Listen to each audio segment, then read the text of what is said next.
Hey, welcome to the Ready to Lose podcast, where we look at what's going on in our brains to create the health and weight loss that we want. My name's Billy Blake, and I'm a certified life and weight loss coach determined to help women love themselves all the way to their goal. It's time to start losing weight in a way that actually feels like us and creating that healthy life that we love showing up for every single day. So tell me, are you ready to lose? Let's go.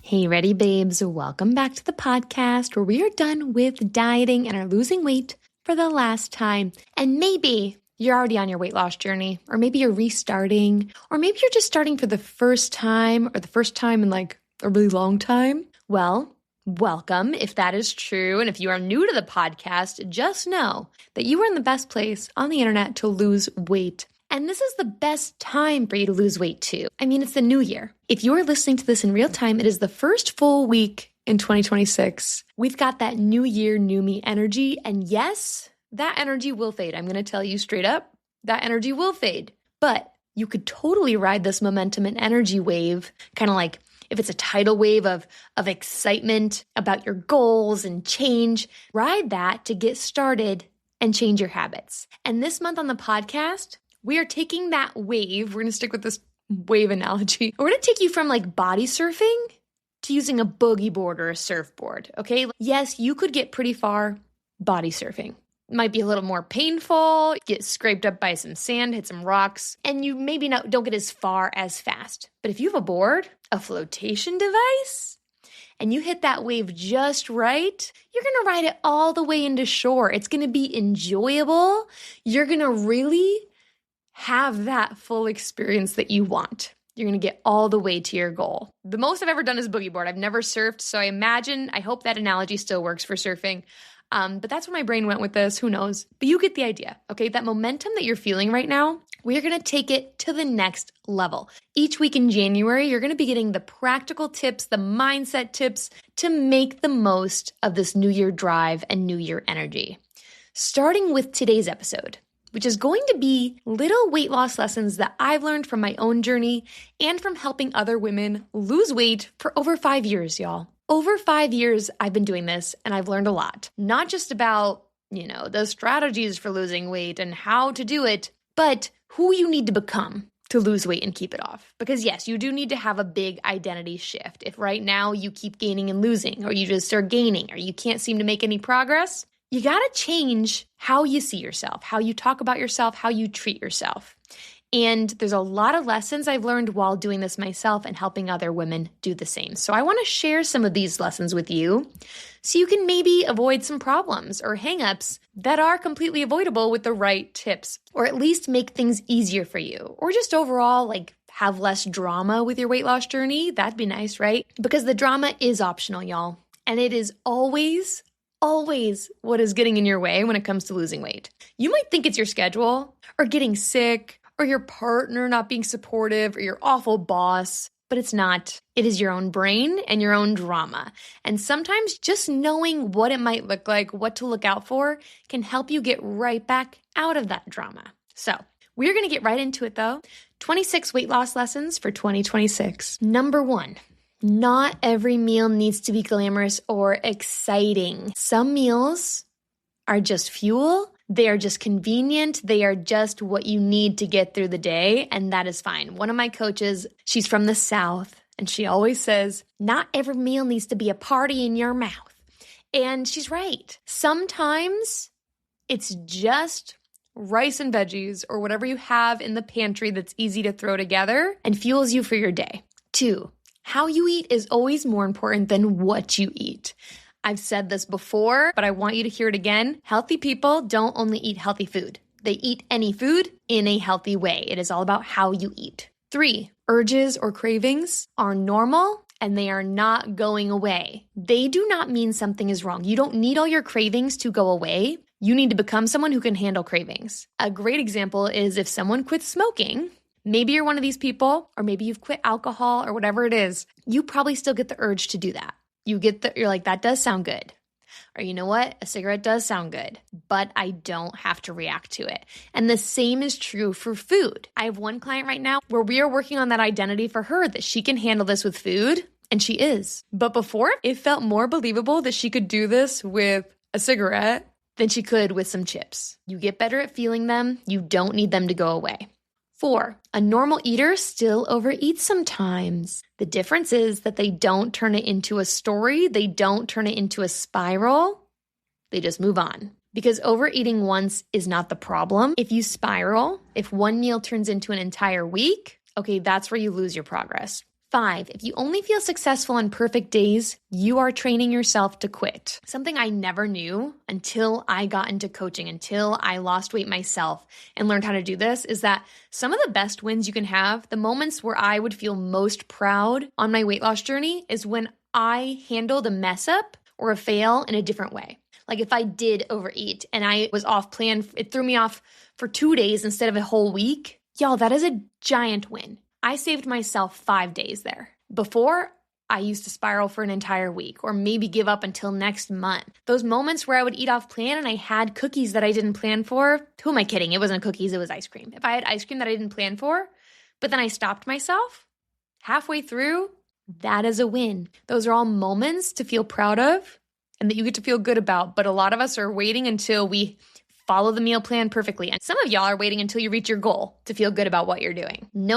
That is literally training you to quit. If you don't let yourself feel good on the journey, you're going to fall into what's the point and give up. Number 6, saying I shouldn't be struggling anymore sabotages you more than the actual struggle. Number 7, you can't create control with more rules because control is something you feel. Anytime you try to put more rules on your eating and on your food choices, you are grasping for control. That action in itself comes from feeling wholly out of control around food. I need more rules. I need more restrictions. I need more measurements. I need more math to try and control my eating. No. Control is something you feel, then that naturally affects how you show up with food. That naturally helps you not spiral and not overeat. Number 8, if you don't feel safe in your life, food will keep stepping in to help. A lot of us are using food as emotional support. You don't have other ways of protecting yourself, and so food is the way to do that. That was me with my job. I was feeling out of control with my career, with my position. I was feeling lost each day at work. So of course I kept overeating. That was when I was getting a break from feeling like I was drowning in my life. 9, most people don't have an overeating problem. They have an underfeeling problem, AKA you're emotionally eating. So many of us are doing this, whether it's feeling bored, whether it's feeling frustrated, whether it's feeling vulnerable or embarrassed, whatever it is, food is stepping in to help us in those moments. If you learn to feel those things on purpose, if you become someone who can handle any emotion, surprise, surprise, you don't crave food as much. Number 10, you probably don't need an afternoon snack. You need an afternoon break. One of the biggest patterns I see, especially with women who are achieving a ton, who are getting crap done,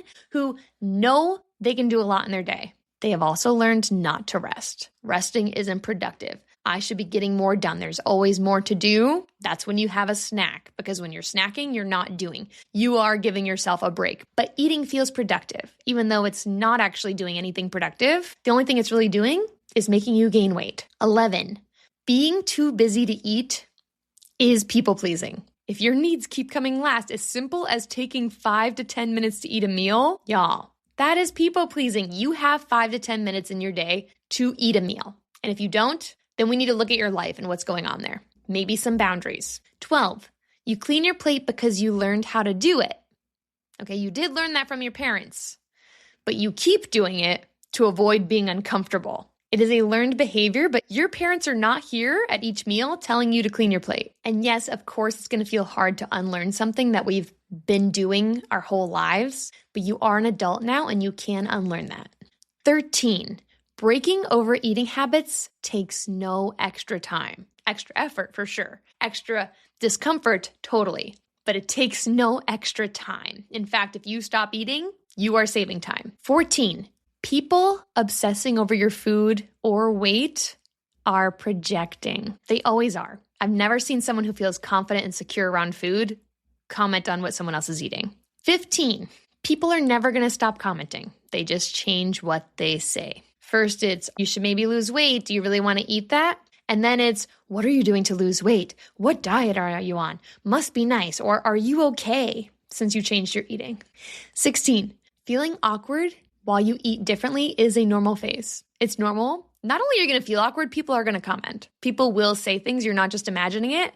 Because when you change what you're doing, the people closest to you are going to notice. But of course, it's going to feel uncomfortable. You're doing something different. You're making a change that's going to get you where you want to go. Right now, you're stuck. You want to lose weight. You got to go through the discomfort. 17, kind of going along with that, not eating when you're not hungry is weird to most people. Listening to your body is not the norm. Expect people to question why you're doing that, why you're not having dessert because you're not hungry. What? That's not why we eat dessert.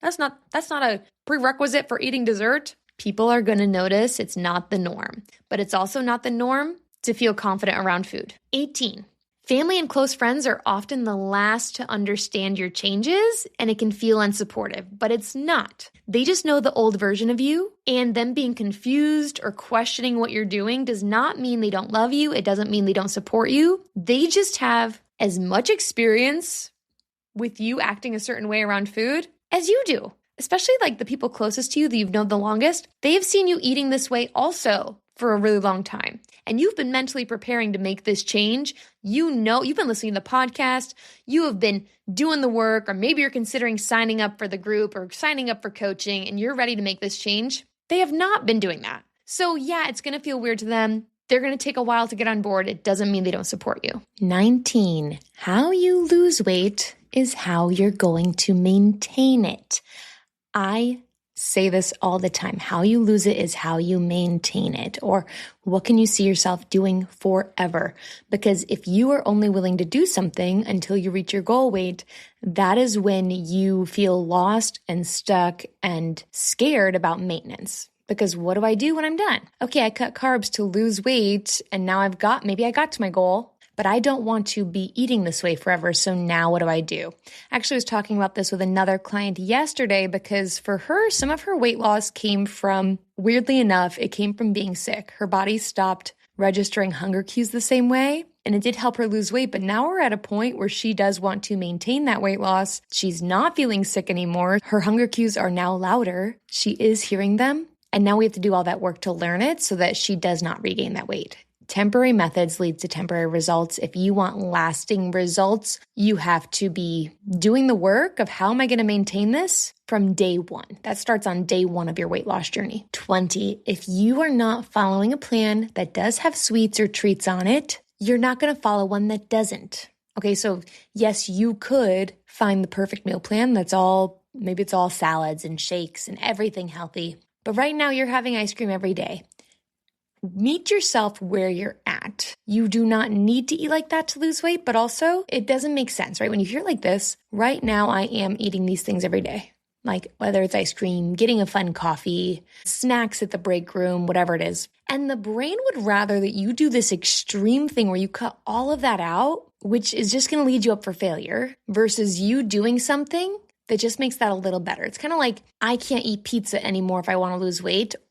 Okay, or what if instead of having 5 slices, you had 3, right? That's weirdly enough harder to get ourselves to do and be on board with than cutting out carbs altogether. 21, how you feel around food matters more than your macros or the nutrients in it. Feeling calm, feeling confident, feeling ease or reassurance around food is going to affect your eating more than knowing the right or wrong math with that eating. If you can eat in a calm way, then you can listen to your body and stop overeating. 22, if you keep feeling impulsive or regretful around food or like you keep messing it up each day, that is because you're probably deciding in the moment. There's a reason that most of us have our worst eating in the afternoon or late at night or at dinner. And it is because you've been making decisions all day.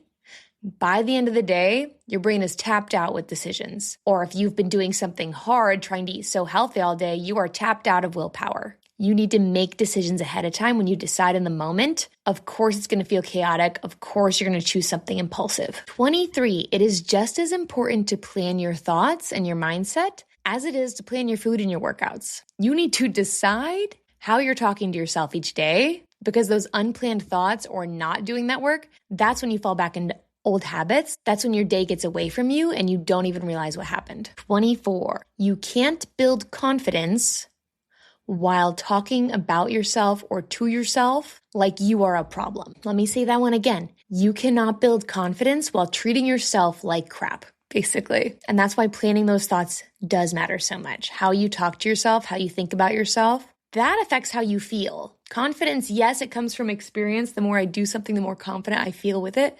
But me being confident in myself, that I can handle it, that I'm worthy, that I'm good enough, that I'm capable, that comes from how you're talking about yourself. 25, you cannot shame yourself into being consistent. I know some of you know this because you have done it. You have tried beating yourself up, being hard on yourself to get results, and it doesn't. It usually leads to us falling off. And sometimes not even just falling off. It's when we fall off hardest, right? It's like, okay, I'm feeling so crappy about how I did. I need to be hard on myself.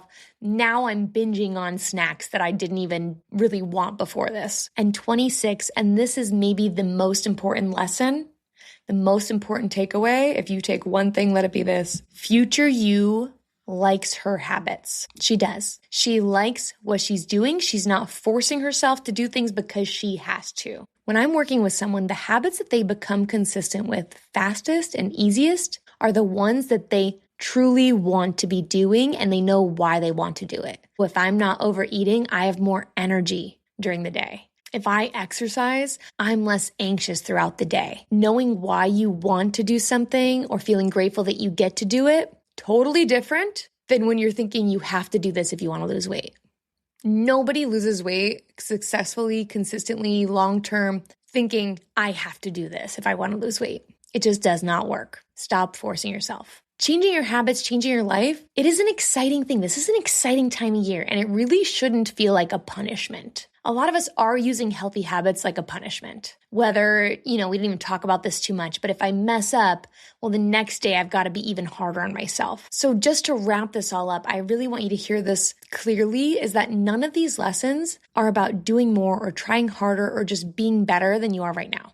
They're not. It's all about removing unnecessary friction or drama from your weight loss journey. You don't need to be better or more than you are right now to lose weight in 2026. You don't need to be stricter. You don't need to be more perfect, but you do need habits that feel calm, feel doable, feel supportive in your life, not punitive, not punishing. Because you could white knuckle your way to a goal, but white knuckling, eventually you run out of energy to do that. Eventually you do release that grip. And that's when we end up going back to old habits. We end up gaining the weight back. You don't want to just lose weight in 2026. You want to lose it and keep it off. So if the goal is to become the version of you who doesn't need to fight to lose weight every day, she's someone who likes her habits. She's doing that because it works. It's what works for her. It's what helps her get there and stay there. And that is exactly what we're doing in Hungry Girl Bootcamp starting soon, like this week. So Hungry Girl Bootcamp is 8 weeks of coaching. I really want to emphasize that is what makes this different than another meal plan, another diet plan, another exercise program, is that you are going to be getting coaching from me. All of these lessons that we talked about today, it's one thing to hear them. It's another to get your brain